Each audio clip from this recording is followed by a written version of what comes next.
Hello, everyone. Welcome to the third episode of Speak with Alice. I am your host. My name is Alice Nanyangwe, and today the topic that's on the table is suicide. That is connected to mental health. Now, mental health is a big issue that needs to be addressed in our country because it is not taken seriously. On this show today, I host a student at Evelyn Horn that we will discuss. Her name is Mwalimu Cynthia. Hi, Mwalimu. Hi, Alex. How are you? Fine, thank you. How are you? Are you ready for today's episode? Very much ready.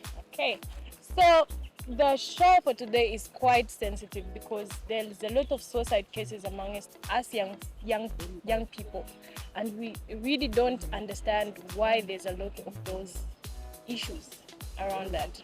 So we will talk about a few questions, and then you give me like maybe what you think about it.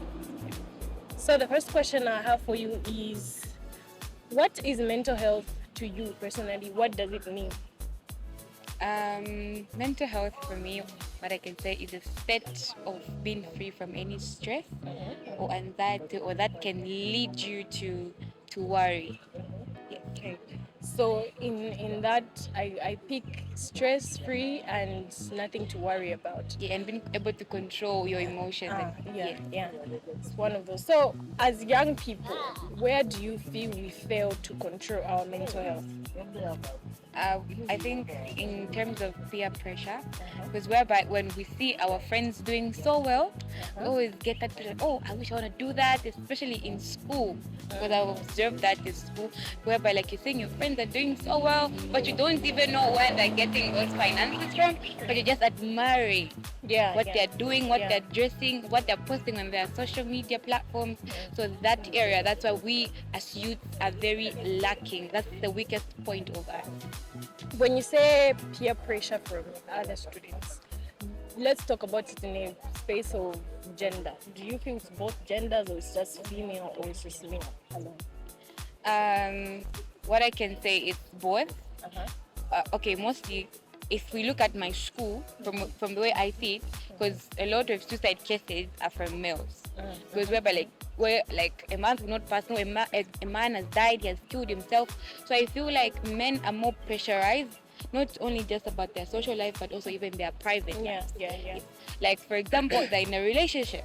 They want to impress their girlfriend, and their girlfriend is like, they want to impress the girl they want to date. So they'll try by all means to do something that can make that girl get attracted to them. At the end of the day, they end up in maybe crediting, and then at the end of they fail to return the money, and then they get depressed and worried. Maybe even others, they'll end up using their school fee in order to impress the girl that they want. Okay. So that's on the male side. What about on the female side? What do you think makes them reach the stage where they want to commit suicide, even though the cases are very rare? I feel like maybe we lack, in females, I think we lack self-esteem. There's always that thing that there's the beauty, like, I don't know, like when you just see someone looking like using all these cosmetics and all that, you also want to try them. But the fact that you don't have the amount of money to buy them, you get depressed. You end up doing things that you don't want to do. For example, you end up in prostitution, going out sleeping with men, elderly men. You don't even know their actual status. But the fact that they're giving you money, you're going to sleep with them, and then you end up maybe pregnant, or you even much worse, or maybe you end up with sexual transmitted diseases.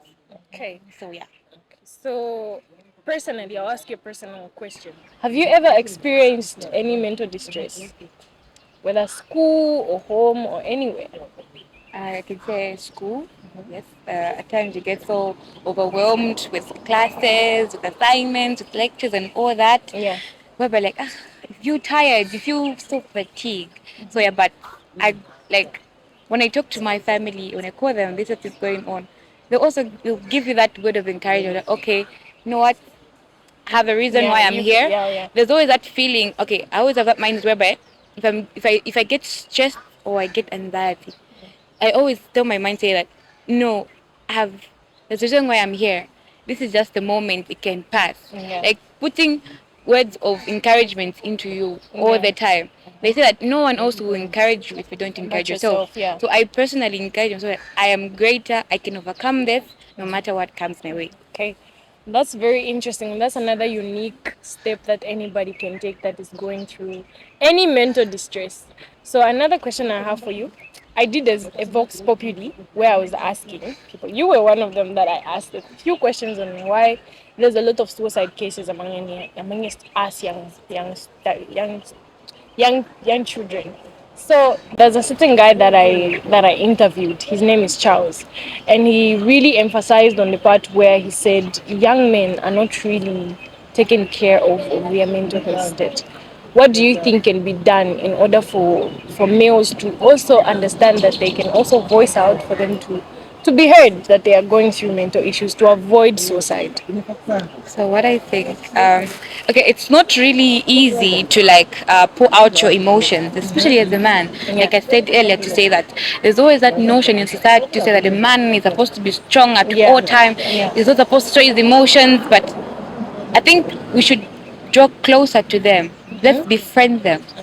At school, we learned that if you want to catch a mouse, you need to befriend it. You need to make it know that no, you're being friends with it. Yeah. Yes.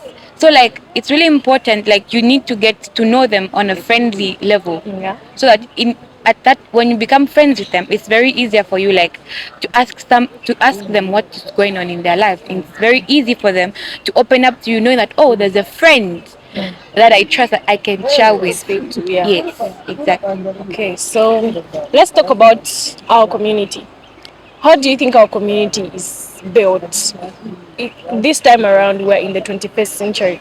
Have you seen any change in terms of taking care of young people's mental health? I think yes. This I've observed even in school. Yeah. There are counselors. They have employed counselors. Even at churches, they have counselors. There are stewards, elders that you can talk to. Yeah. But just that maybe it's just the fear in men or in us, or maybe the laziness in us, just to go there and have a conversation, one-on-one Yeah, with them, conversation. Yes, just to express ourselves in there. So the community is definitely doing something. Is doing like making their organization, non-governmental organizations Yeah, that are there. NGOs, yeah. Yes, that are there to help young people, young men to better their mental health. So it's just up to us taking a bold step or either follow them where they are. Okay. So yes.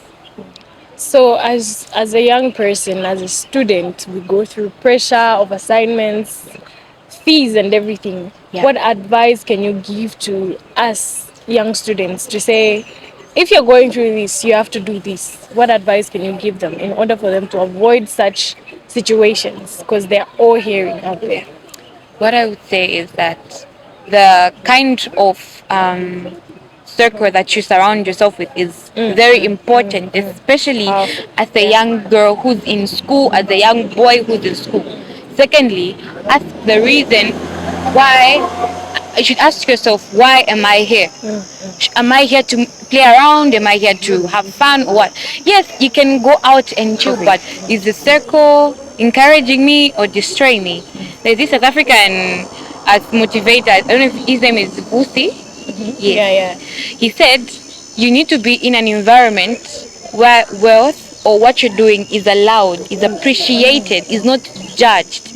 The people should be able to embrace you, to help you to grow in that area that you want to grow in. If you're in an environment that is wrong, they will judge you. They'll think that no, why this is not even necessary. Why are you doing it? Yeah. So you need to be in an environment that supports and helps you to grow. Yeah. Secondly, you need to think about where you're coming from.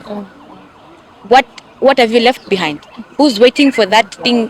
Who's waiting for that degree? Who's waiting for your support? So yeah, I think that's the thing that we as youth should also focus on. And also being in a Christian environment, I would say, is the Very important. best thing you can be at this school. Even if anywhere else, be in a Christian environment where Christian people will help you to grow in the time of stress or in the time of worry, because they will help you to grow in any sort of area. Okay. Yes. So those are some of the things that everybody needs to take note of. Now, there is growing in our community where they are now taking a step in mental health problems, right? But what advice can you give the community, either families, small NGOs doing the thing? How can they improve their voices in order for even those that can't manage to just like come out and say, no, I have this issue I'm going through, so that they amplify their voices, it reaches them. Okay, so what I can say that maybe, for example, a church, um, maybe once the services are all done, they could at least just ask, or maybe like during the service, they just invite someone to just speak about mental health. Like, for example, at my church, last week they invited the Lions Club from Mulungushi. They came to talk about mental health, which was really quite interesting. Like, even youths were there, they are present in there. Yeah. So they talked about a lot of couple of things that you can do if you're dealing with mental health, and they talked about even organization. So they just bring people that do with mental health. They come in the audience. They talk about them. Yes, it will help them. Even if they want to go, at least they just give word of encouragement on how you can overcome them, or maybe even maybe at home, or maybe like at school. They just organize a simple program. Like at your school, there's a monk shop where people always go there. They can't manage to go there. So it's really far. The graduate school is really far. So they just bring people or just to talk about mental health and educate them. Or going in their rooms. Even in rooms door is by very door. door by door. You go, you educate them less than 30 minutes. Just a little simple word of encouragement to them. So I think that can be helpful, especially to us students, because these cases of suicide is increasing by the minute. It's more like a trend. Yeah, it is a Who's trend. dying next? What are we like? We're always expecting for such things to happen. And also, it's important as you are playing as a group. It's important to check up on your friends. Yeah. Even if you don't talk, just call, ask how they are doing, because it is very important to understand that each person is a therapist on their own. Maybe if you speak to your friend, they listen to your voice, Yeah. they might just forget Very about true. suicide thoughts. Well, those were the few questions that I had for you. Hope you enjoyed speaking I with me. definitely Yeah. did. See you around. Okay.